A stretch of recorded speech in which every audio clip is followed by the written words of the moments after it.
everyone, today I want to talk about the signs and symptoms that somebody is self-harming. I have notes on my phone, so I'm looking at my phone. That's why. Because there's a lot of information, a lot of signs and symptoms of self-harm. If you clicked on this video, you're either curious about self-harm or you are thinking somebody that you know, someone you love, someone you really care about is self-harming and you want to help them. And the first step to helping them is finding out, are they self-harming? Are they deliberately hurting themselves? So today I want to help you figure out if your loved one is self-harming. Self-harm generally is anything you do to yourself to harm yourself. Anything that you use, anything you do that deliberately harms yourself.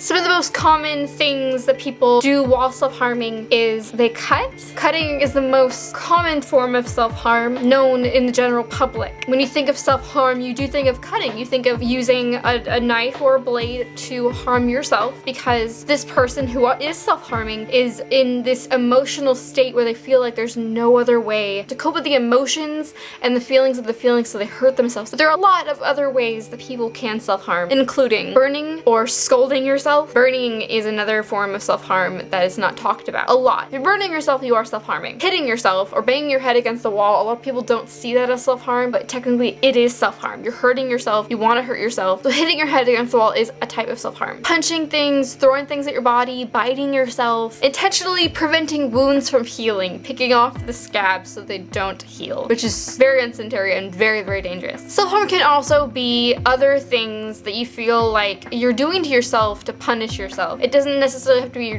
you're harming yourself, but self-harm, it's controversial whether drinking is self-harm. It's controversial whether being very promiscuous is self-harm. It's very controversial about that. It's controversial if taking drugs or having too much sex is self-harm. It's a wide range of things that could be considered self-harm.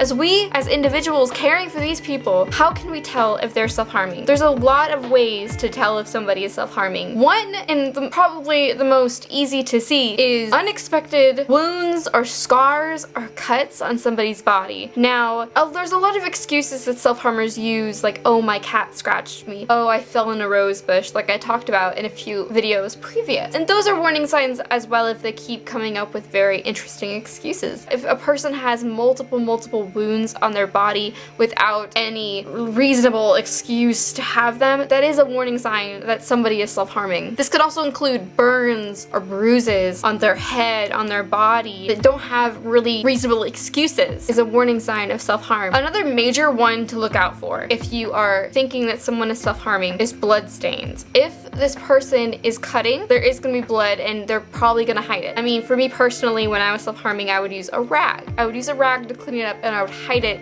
in my bedroom drawer, and it was found a bunch of times but no one really said anything. If you find a bloody rag in somebody's bedroom drawer, that is a big flag going off. That's a huge flag going off. Something is going wrong and there should be a conversation about that. If they're hiding bloody tissues in their purse or backpack, if they're hiding bloody objects and you find them, that's a warning sign of self-harm. Another major one is finding sharp objects or cutting instruments that people use to self-harm. This could be razors, knives, glass, things that are out of the ordinary. Now, if you find a razor, usually they're kept in places that no one would find. If you find these instruments hidden away, there's no reason to have a razor other than you're an artist and you're doing something. There's no reason to have broken glass places at all. If you find these things, that could be a warning sign too that somebody is self-harming. If this person has frequent accidents and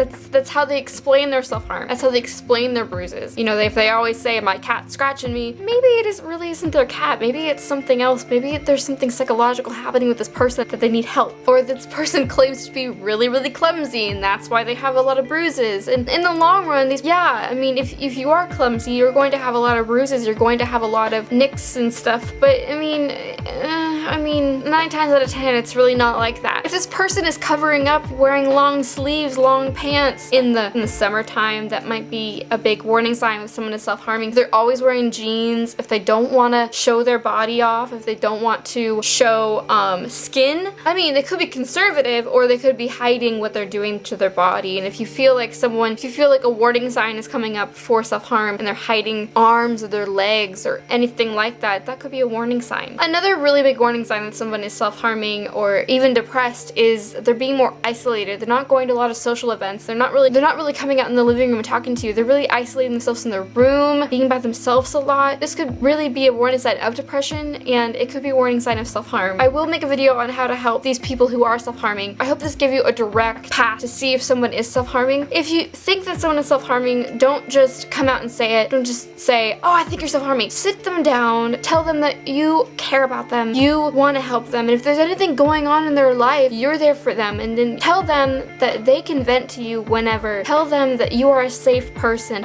and tell them that you care and you want them safe, and find out if that person is harming themselves. It is dangerous. Self-harm is very, very, very dangerous, and without help, professional and with friends and family, this could really get out of hand. So right now, if you're watching this video, thank you so much for caring for someone enough to look up on the internet how to help them. If you're watching this video, you're a good person. You are there for that person. You want them to be better. So thank you for that. There should be more of you guys out there. There really, really should, and I hope I gave you some guidance on seeing if your loved one is self-harming, and if they are, please help them seek treatment. Please let them vent to you. Please just let them talk. Motivate them to do the right thing. Thank you so much for watching, and I'll see you guys next time.